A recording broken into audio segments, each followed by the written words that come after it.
मस्तिष्क में जो सदैव जिंदा रहती हैं, वो हमको आगे बढ़ने की न केवल प्रेरणा देती है बल्कि वो सुकून भी देती है। और जब सुकून प्रदान होता है तो आदमी को आगे बढ़ने का फिर एक मौका मिलता है, आगे बढ़ने का भरोसा मिलता है। मुझे भरोसा है कि बहुत जल्दी हम अपने स्कूली जीवन में लौट आएंगे और जो ये परिस्थितियां हैं इनका मुकाबला करते हुए, क्योंकि बहुत तेजी से परिस्थितियां अभी भी बदल रही हैं, हम फिर स्कूल में आएंगे और अपनी पढ़ाई को उसी ढंग से विधिवत जारी रखेंगे।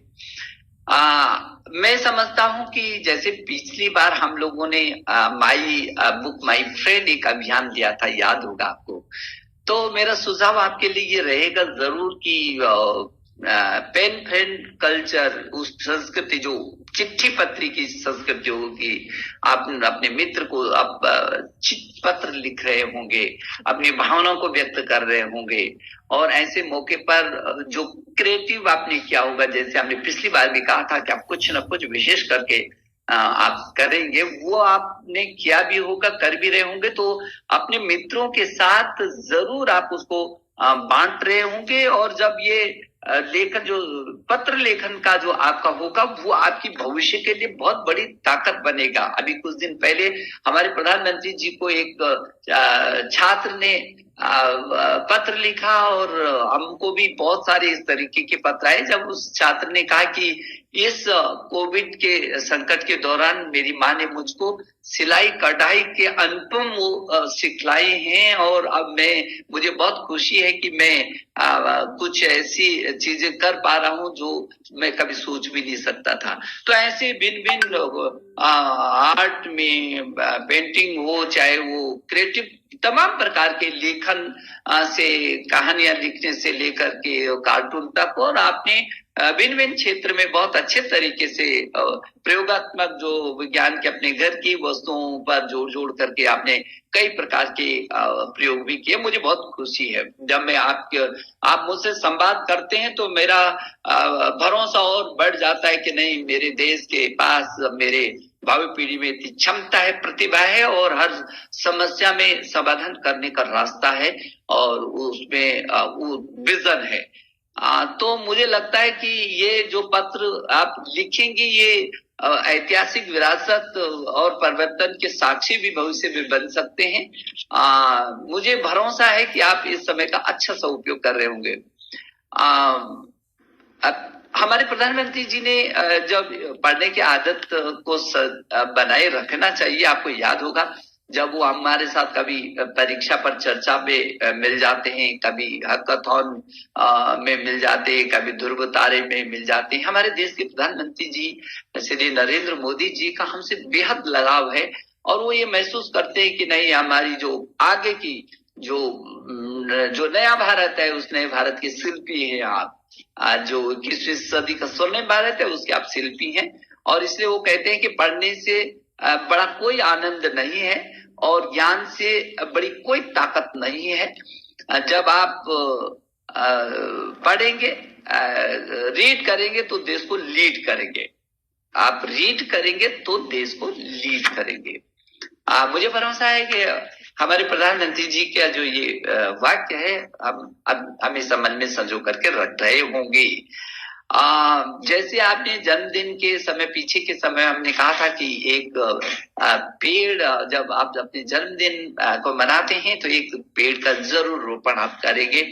और मुझे ये खुशी है कि न केवल आपने उसको किया, बल्कि अपने परिवार के लोगों को भी आपने प्रेरित किया। मेरे पास तमाम ऐसी सूचनाएं हैं, मेल है, संदेश है, जब छात्र छात्राओं ने कहा कि न केवल हमने, बल्कि हमने अपने परिवार के लोगों को भी, जब जन्मदिन पर बजाय होटलों में, बड़े बड़े होटलों में जाने के बजाय हम लोगों ने वृक्षारोपण किया, कुछ रचनात्मक काम किए, उनके जिसका भी जन्मदिन था उससे भी आगे प्रेरित किया कि नहीं, वो भी अपने जन्मदिन पर जरूर एक पेड़ लगाएं। मुझे बहुत खुशी है कि आप परिवर्तन के ध्वज वाहक भी बन रहे हैं, और आपने एक नई संस्कृति को भी पैदा किया कि अपने जन्मदिन पर आप पुस्तक को भेंट कर रहे हैं। तो ये बहुत अच्छी बात है, और ये पठन पाठन की जो संस्कृति है, ये हमारी जो ताकत है उसको और बढ़ाएगा।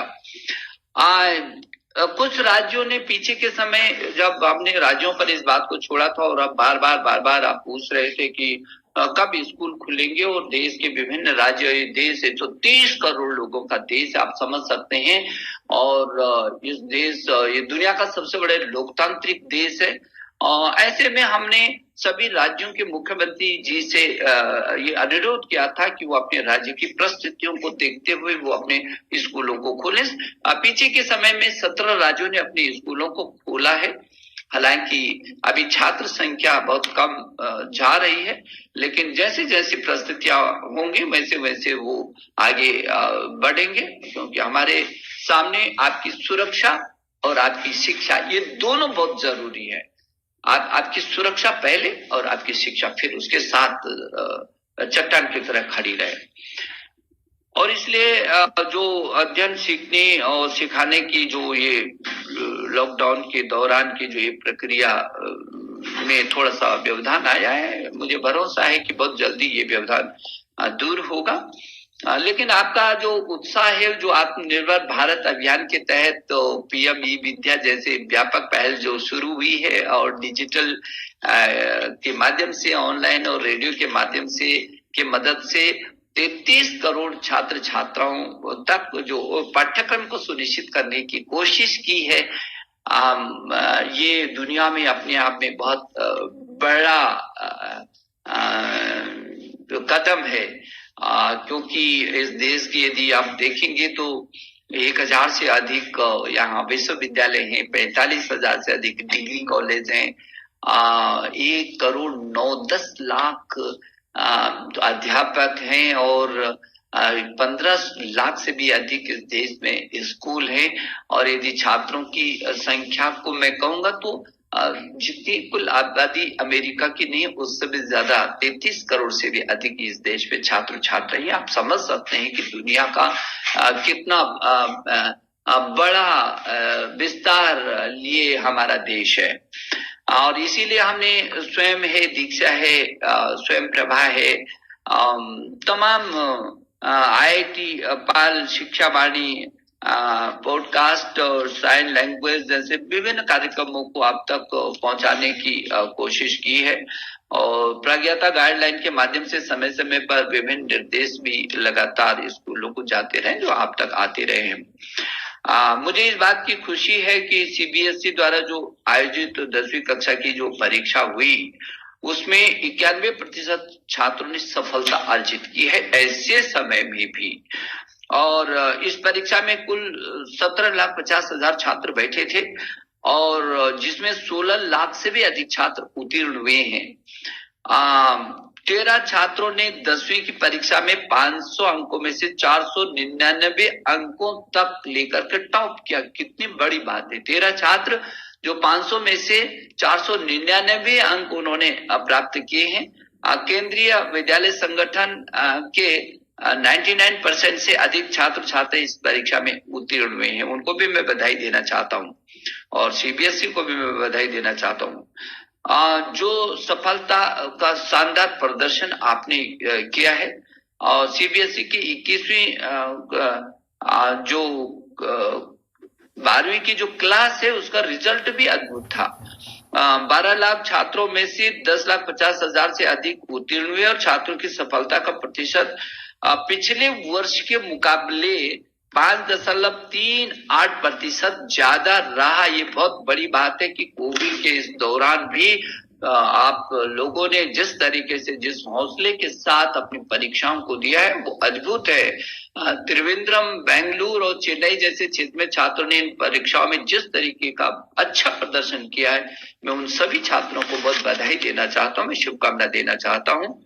और ये भी मुझे अच्छा लगा कि अब CBSE ने अपने उससे फेल शब्द को ही हटा दिया है।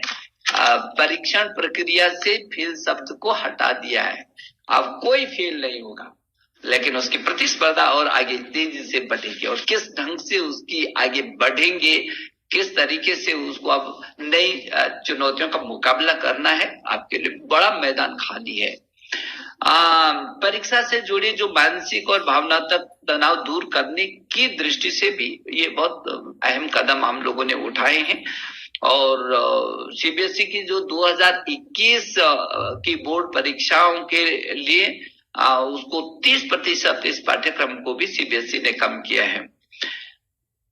मैं ये समझता हूं कि जो नीट जेईई की जो परीक्षाओं से जुड़ा विषय है वो भी आपके सामने कई बार लगातार आ रहा है, और मुझे लगता है अभी भी आपके मन में बहुत सारे सवाल होंगे इसको करके। जेईई और नीट की परीक्षाएं क्या हूं, कैसे हूं, कब हूं, क्या हूं और हूं नहीं हूं, बहुत सारे सवाल जरूर आपके मन में उथल पुथल मचा भी रहे होंगे।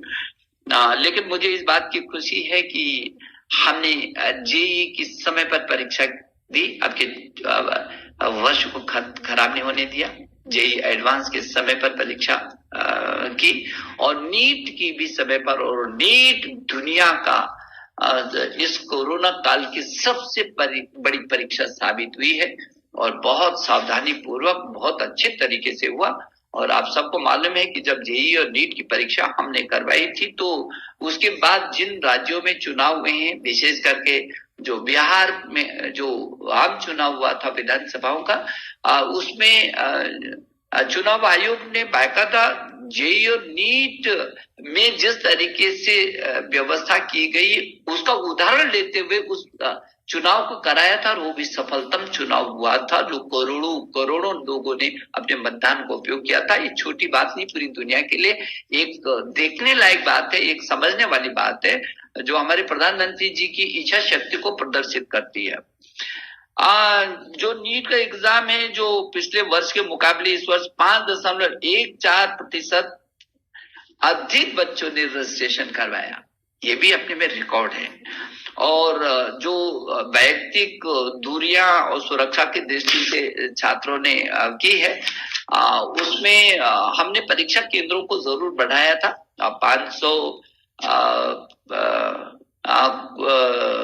52% के करीब लगभग हमने बढ़ा करके उनको 3862 परीक्षा केंद्रों को स्थापित किया था।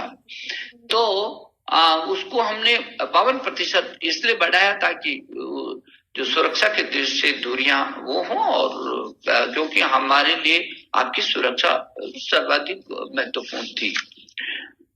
जेईई की परीक्षा के लिए भी हमने जो सेंटर बनाए थे एग्जाम के, वो 570 से बढ़ाकर 660 कर दिए थे, और 99% छात्रों को उनकी पहली प्राथमिकता क्या है उनको वो सेंटर दिया था।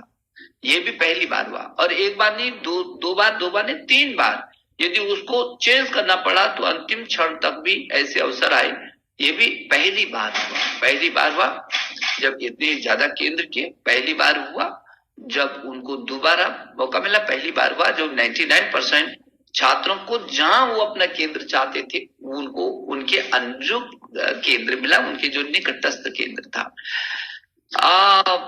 अब मुझे लगता है कि जैसे आपने बार जब आप मुझे मेल भेजते थे, मेरे ट्विटर पर चर्चा करते थे कि ऐसा समय है कि जब हम बाहर नहीं निकल सकते और हमको नीट की परीक्षा को देना है, तो कैसे हम अभ्यास करें।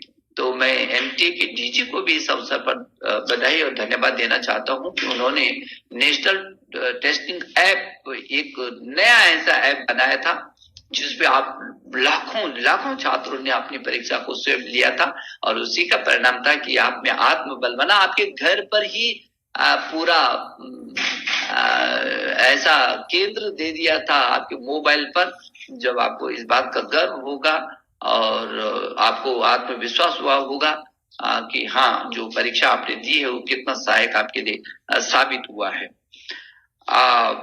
मुझे खुशी है कि सीबीएसई ने भी एक टोल फ्री टेली काउंसलिंग की सुविधा छात्रों को उपलब्ध कराई है, और इसके माध्यम से 75 काउंसलर भारत में और 22 काउंसलर जापान, ओमान, सऊदी अरब, नेपाल, कुवैत जैसे देशों को भी सुविधाएं उपलब्ध करा रहे हैं। आपको याद होगा और आपको ये जानकर के बहुत खुशी होगी कि हमारे सीबीएसई के पूरी दुनिया में स्कूल है, और लोगों में सीबीएसई के स्कूलों में जाने की दुनिया के जाल। अभी कुछ दिन पहले मैं ओमान से जुड़ा था और ओमान के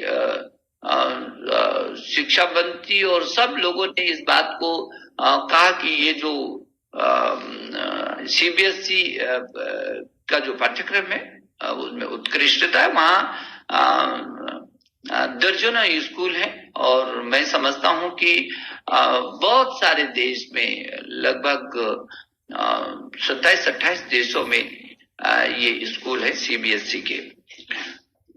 आपको याद होगा कि जब ये बार बार अभिभावकों से और आप लोगों से ये आया कि हम बाहर नहीं जा पा रहे हैं और ऐसी स्थिति में मानसिक दबाव बढ़ रहा है और अवसाद में जाने की स्थिति होती है, तो हम लोगों ने तुरंत आपसे विचार विमर्श परामर्श करके हम लोगों ने मनोदर्पण जैसे महत्वपूर्ण कार्यक्रम को योजना को लाए थे और उस मनोदर्पण में आज 300 से भी अधिक ऐसे मनोवैज्ञानिक चिकित्सक मनोवैज्ञानिक है जो लगातार आपसे संवाद कर रहे हैं और उनके एक जो पोर्टल है उनके वेबसाइट में जाकर के तमाम प्रकार की वो गतिविधियां, जब भी कोई परेशानी आपको होती है आप उस वेबसाइट का अध्ययन कर सकते हैं, उससे अपनी सूचनाओं को निकाल सकते हैं और जरूरत पड़े तो सीधे 24 घंटे वो 300 डॉक्टर आपके लिए हेल्पलाइन के साथ जुड़े हुए हैं।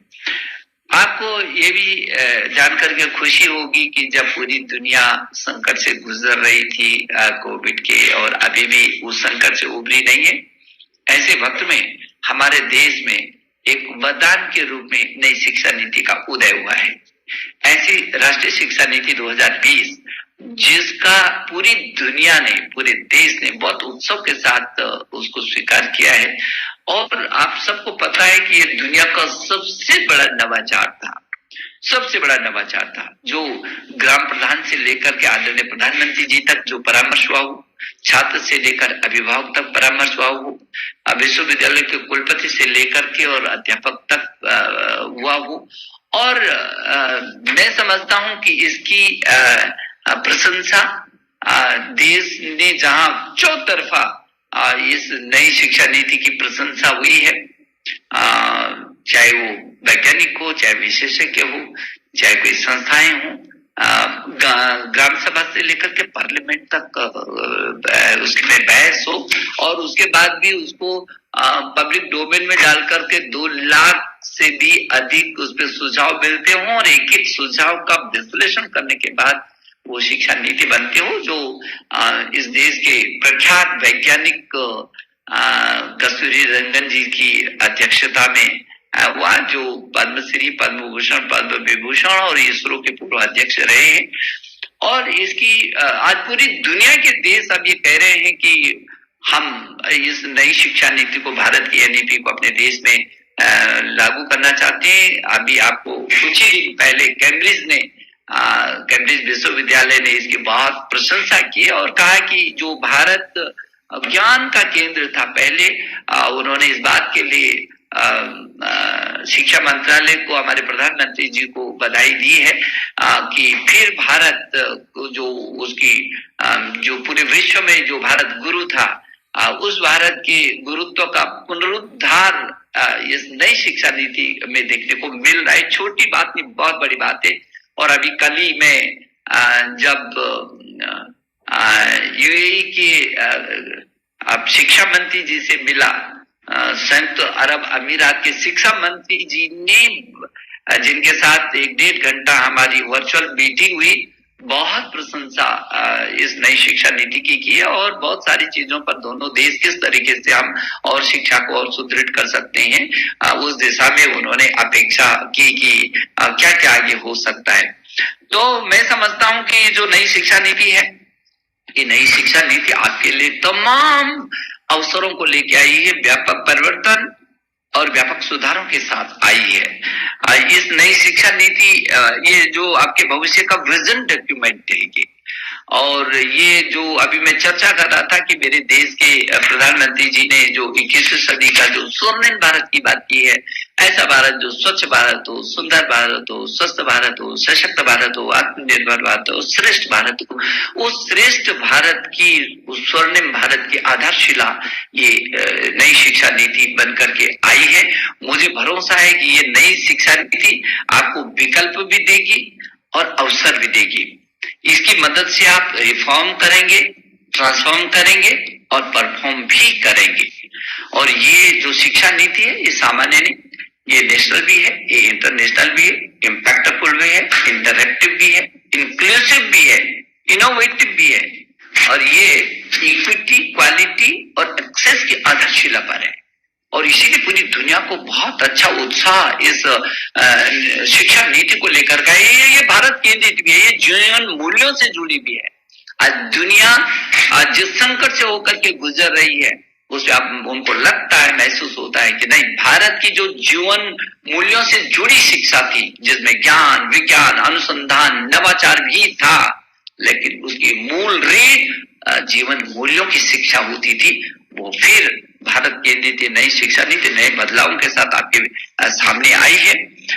आप इस नई शिक्षा नीति के ब्रांड एम्बेसडर हैं। उस आपके माध्यम से ही इसको और आगे बढ़ना है। और आज फिर हम एक बार विमर्श के लिए आए हैं। मैंने मोटी मोटी बातें आपसे कही हैं, जोड़े हैं। अभी भी आपके मन में कुछ, क्योंकि मैं देख रहा हूं कि बहुत सारे सवाल आपके मन में हैं और मैं लगातार देख रहा हूं कि एक के बाद एक बहुत सारे प्रश्न सामने आ रहे हैं, आए हैं। तो मैं शुरू करता हूं। मैं आपको शुभकामनाओं के साथ शुरू करता हूं कि आपके मन में इसके बाद भी यदि कोई, क्योंकि आपके कुछ सुझाव आए थे, उन सुझावों को मैंने निचोड़ करके कुछ चर्चा की और अभी भी लगातार आपके सुझाव आते रहे हैं। अभी भी आपको कुछ प्रश्न करना हो तो आप करिए। जी, जिज्ञांस कह रहे हैं कि नमस्ते सर, मेरा नाम जिज्ञांस है और मैं 12वीं क्लास का छात्र हूँ। हम लोगों को स्कूल बंद होने की वजह से लैब में जाने और प्रैक्टिकल करने का ज्यादा मौका नहीं मिल पाया। क्या हम लोगों की सीबीएसई की प्रैक्टिकल परीक्षाएं रद्द या पोस्टपोन होंगी? जिज्ञास, ये बात बिल्कुल सही है और आपका जो कहना है कि आपको वो नहीं मिल पाया, और क्या जो मौका नहीं मिल पाया तो क्या ये प्रैक्टिकल स्थगित होंगे या बंद होंगे या आगे के लिए होंगे?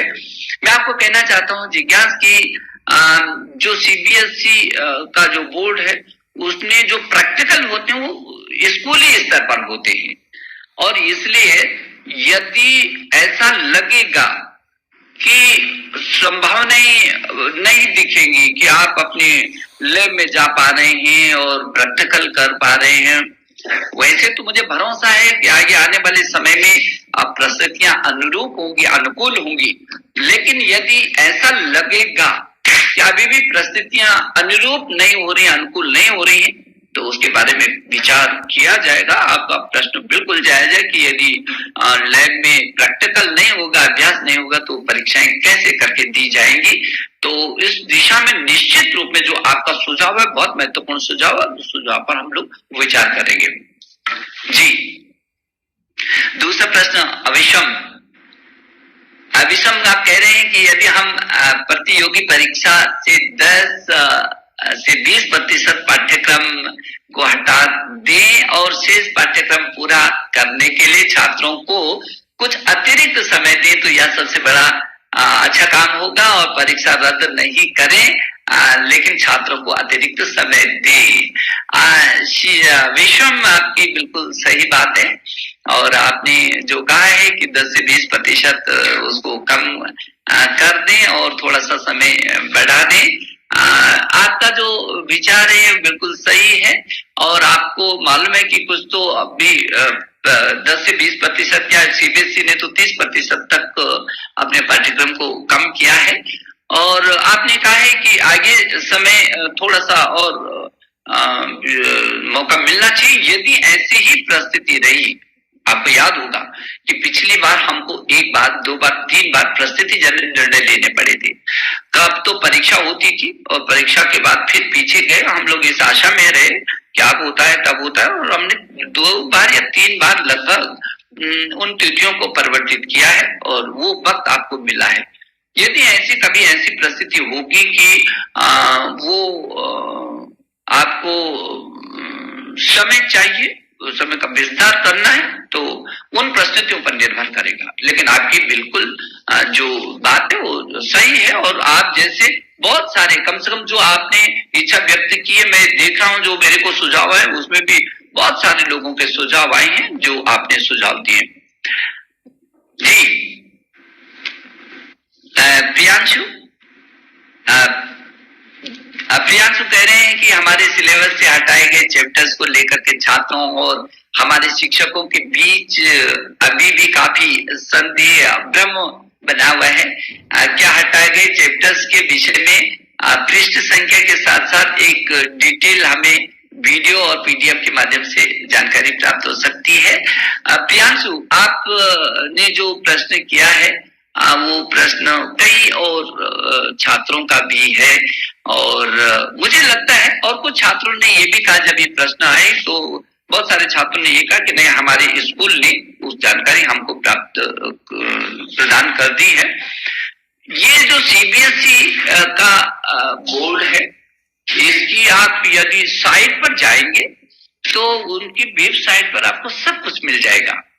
सीबीएसई के चेयरमैन मनोज आहूजा जी ने मुझे बताया, और हमारी जो सचिव है स्कूली शिक्षा अनीता जी ने मुझे बताया कि हमने ऑलरेडी उस सीबीएसई बोर्ड का जो पेज है, जो उसका साइट है, उस साइट पर ऑलरेडी इसको डाला हुआ है, तो आप उसको निकाल सकते हैं।